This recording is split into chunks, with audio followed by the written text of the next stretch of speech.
On this Friday night, Alexei Navalny's legacy of unrelenting defiance until the end. What prison officials say happened to one of the Russian president's most vocal opponents. Make no mistake, Putin is responsible for Navalny's death. The worldwide reaction and the suspicious deaths of other Kremlin critics.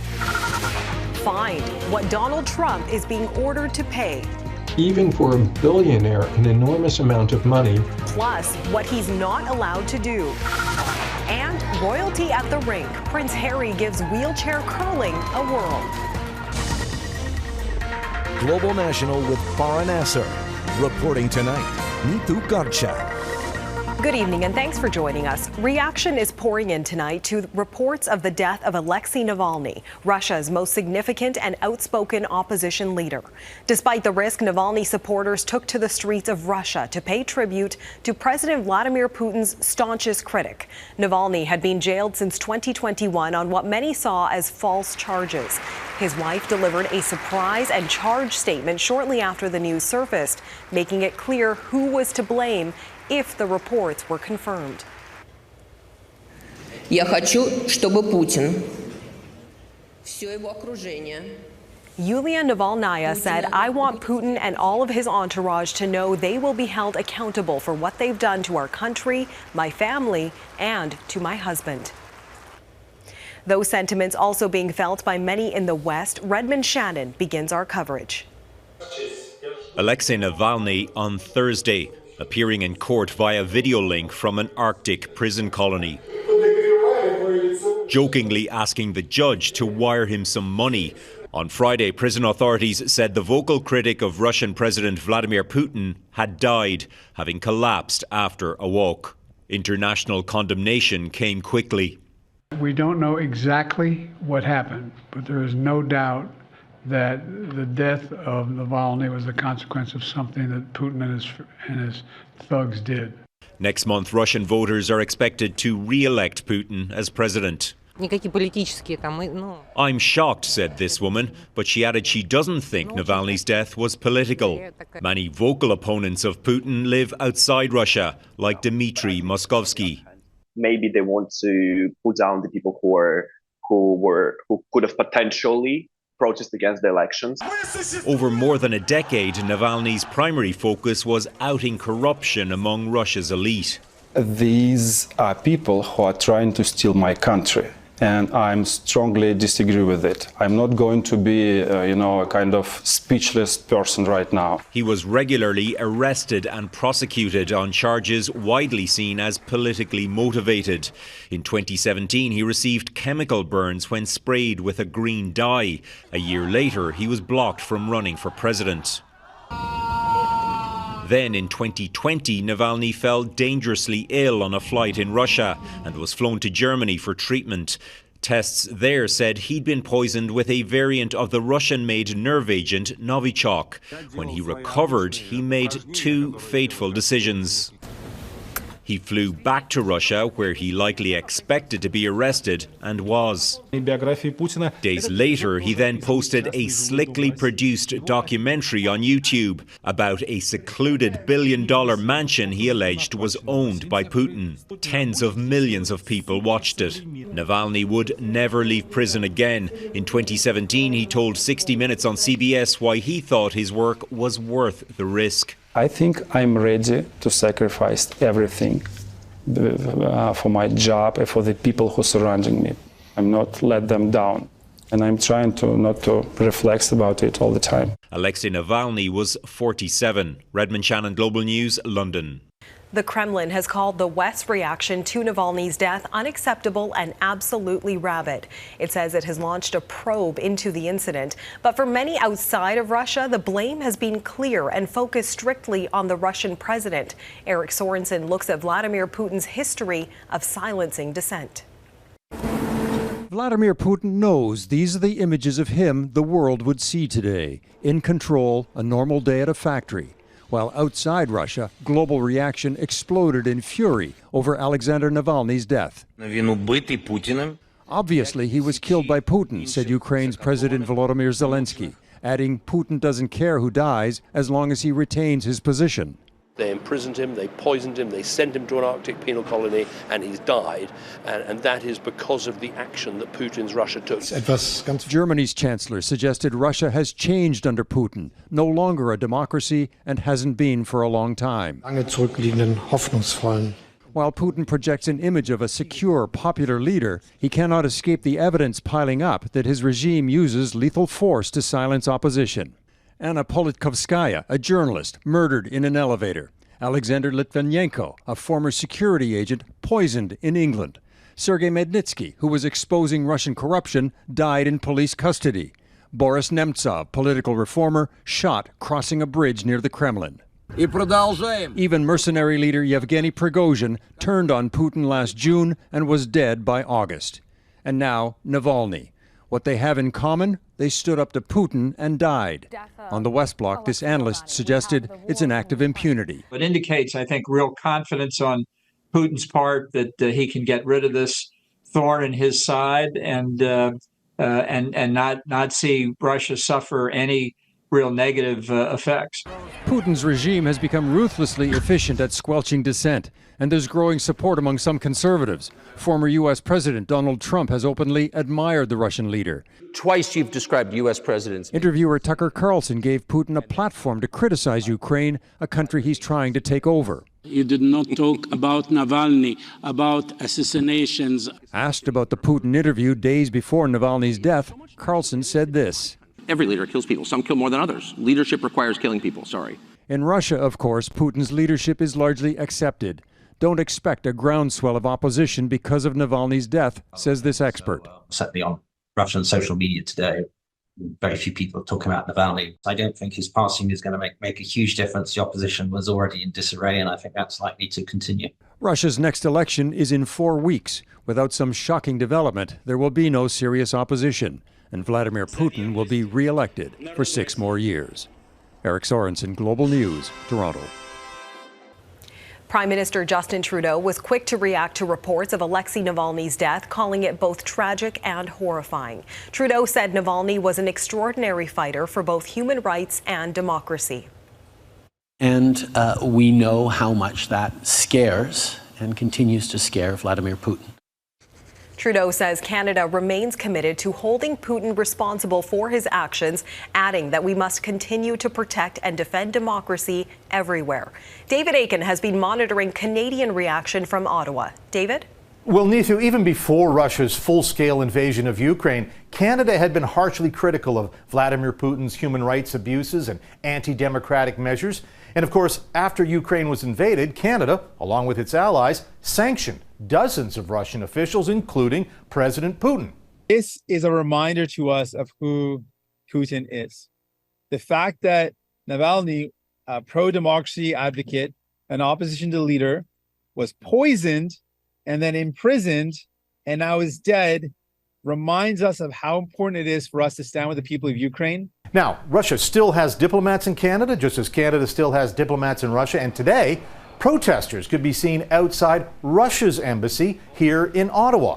Now, Canada, of course, has a significant Ukrainian and Russian diaspora. And in fact, that's where Prime Minister Justin Trudeau was today in Winnipeg, one of the country's major centers of Ukrainian Canadians. There, Trudeau said Alexei Navalny set an example for all Canadians. It is a moment to reflect on his courage, on his inspiration for all of us, and double and triple down in our resolve as Canadians and as a country to continue to stand up against Putin. And in an interview that will air this weekend on the West Bloc, Defense Minister Bill Blair tells Mercedes Stephenson that Canada will continue to look for ways to hold Putin accountable for his actions. Neetu. David Akin in Ottawa. Thanks for that, David. In the U.S., former President Donald Trump was dealt another legal and financial blow in court today. A judge found Trump liable for more than $350 million in damages after previously ruling Trump fraudulently inflated the value of his properties. Jackson Prosco is in New York tonight with the fallout from this ruling. Jackson?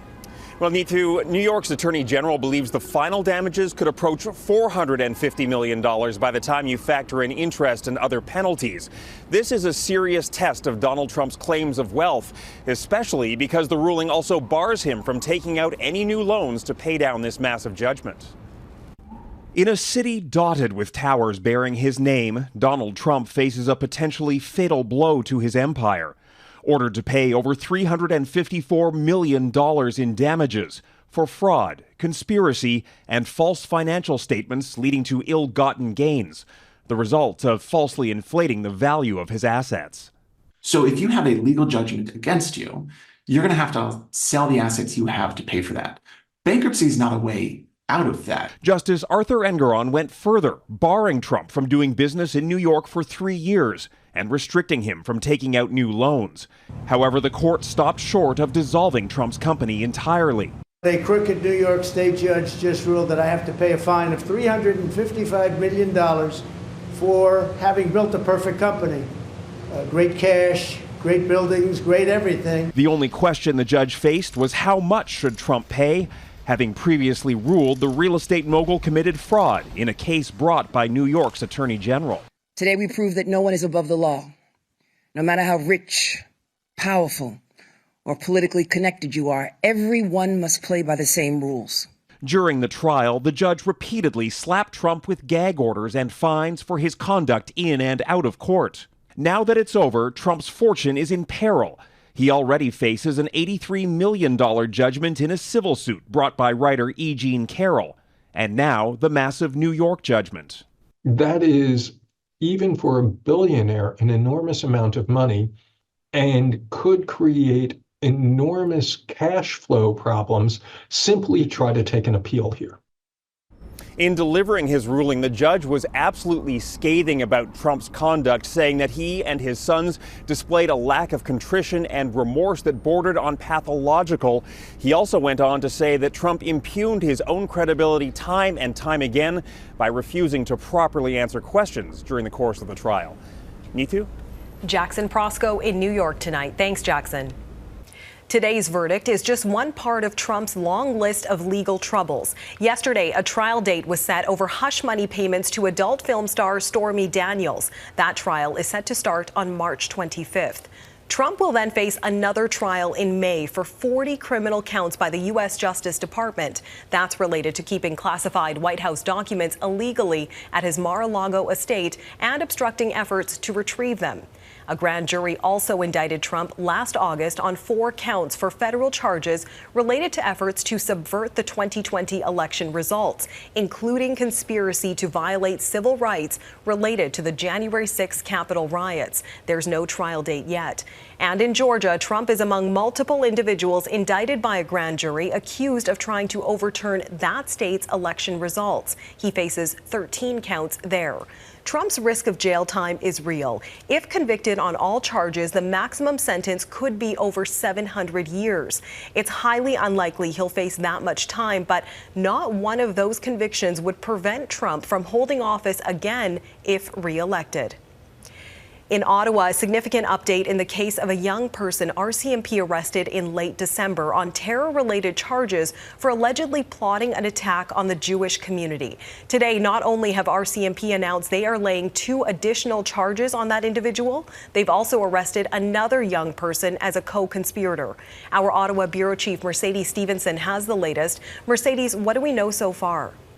Well, Neetu, we had known that this was an ongoing investigation that the RCMP were still conducting into what sources have described to us as a significant and serious terrorist plot. One which sources told us back in December they believed was related to ISIS-like ideology trying to influence one youth here in Ottawa. And now, of course, we have the second youth being charged as well. And these are very, very serious charges, none of which, of course, have been proven in court. The youth that was arrested in December was charged with trying to obtain explosive substances. And we've been told by sources that included the homemade explosive TATP, which is relatively easy to make. The The youth who was charged in February, who appeared in court today, along with the other youth, has been charged with trying to procure a prohibited firearm to carry out a terrorist activity. And of course, we know that the youth in December was looking to target Jewish people, among others. What's also interesting about this is that there's a number of layers to these charges. They've now had a significant charge added in there, which was conspiracy to commit murder. I'm told by national security sources that is sometimes used if they are worried about the ability to prove the ideological requirement behind terrorism charges. But there's no doubt in my sources' minds that there's an ideological component to all of this. And this, of course, comes as well, Neithu, on the heels of the RCMP telling us and speaking publicly about their concern of the radicalization of young people across Canada. As you know, and we've reported previously, there was 5 arrests since this summer. We're now up to at least 6 on terrorism charges, and there's a real concern about the targeting of young people. And at this point, the RCMP are trying to determine who may have been counseling these young people, if there was anyone, and where they might be. All right, Mercedes Stevenson in Ottawa. Thanks, Mercedes. New revelations in a double murder investigation in Quebec. Coming up, the accused killer's past run-ins with the law.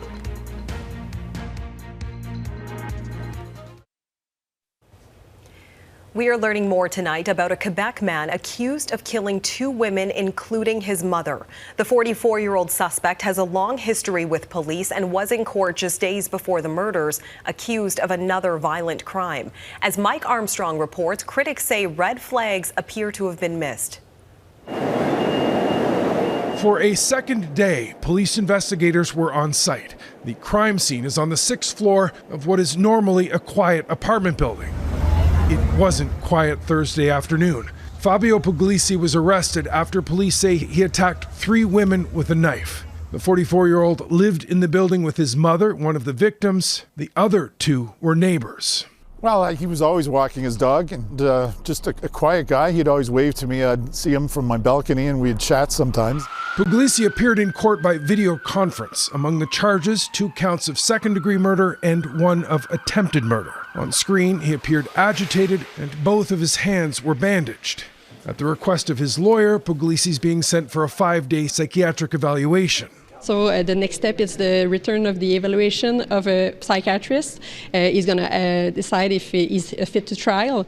Now, Puglisi has been found not criminally responsible for offenses in his past. In 2012, he was involved in a road rage incident, and in 2018, he was charged with fraud. He spent time in detention, but was not found guilty due to his mental state. Well, Puglisi was in court just last week. He's accused of assaulting a woman in November, someone in the neighborhood, but someone he didn't know personally. That has led to questions of whether someone with his history should have been out after the recent incident. That's something that could be reviewed if the coroner orders a fatality inquiry.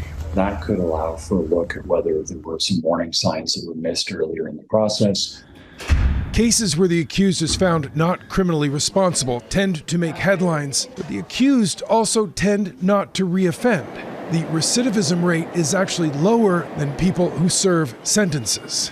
Mike Armstrong, Global News, Vaudreuil-Dorion, Quebec. Ahead, the stark signs Egypt is preparing for a potential mass exodus of Palestinians across its border.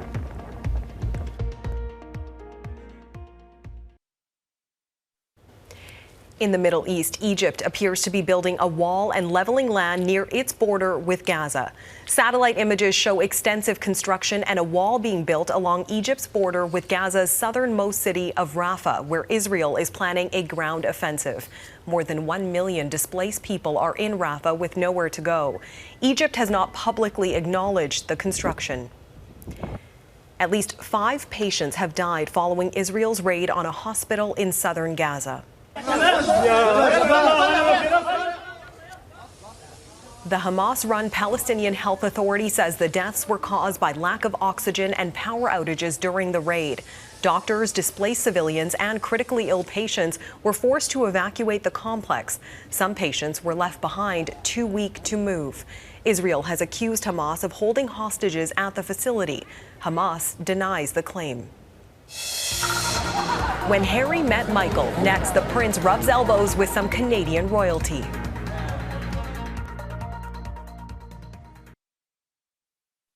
I love my family. The fact that I was able to get on a plane and go and see him and spend any time with him, I'm grateful for that. What's sort of your outlook on his health? That stays between me and him. Prince Harry giving his first comments on his father's cancer diagnosis while speaking to ABC's Good Morning America. The Duke said King Charles's illness could help reunify the royal family, but also stated he has his own family. The Duke and Duchess of Sussex are in British Columbia to mark the one-year countdown to the winter edition of Harry's flagship initiative, the Invictus Games. The event will be held in Whistler and Vancouver in 2025. And today, Harry and Meghan wrapped up their visit with a Canadian classic. And Global's Troy Charles was at the rink. Yes, thank you, Neetu. Plenty of sweeping and hurrying hard here in Vancouver as the Duke and Duchess of Sussex wrapped up their trip for the Invictus Games training camp. Wheelchair curling is one of several new winter adaptive sports that are being added for the 2025 Games. Harry and Meghan were joined on the rink by veterans from the Canadian Armed Forces, their families, and Invictus Games alumni. Also, there was no shortage of VIPs and dignitaries, including BC Premier David Eby, many federal ministers, and Canadian crooner Michael Bublé. Prince Harry started the Invictus Games in 2014 after drawing on his own experiences serving in Afghanistan. The smiles on the faces that I've seen over the last few days, it proves why we do what we do. And that was just with the competitors. Imagine what it's going to be like when friends and family get in a coach, get in a bus, and head up to Whistler. The competition for wounded, injured, and sick service personnel and veterans is taking place next February in Whistler and Vancouver, bringing together up to 550 competitors from over 20 nations. Today wraps up a whirlwind week for Harry and Meghan as they darted back and forth from Vancouver to Whistler, getting to know the athletes, venues, and events that will be a part of next year's Games. Neetu? All right, Troy Charles in Vancouver. Thanks for that, Troy. And that is Global National for this Friday night. I'm Neetu Garcha. Tonight's Your Canada is the Manitoba Legislative Building in Winnipeg. Thanks so much for watching and hope you'll join us again tomorrow. Have a great night.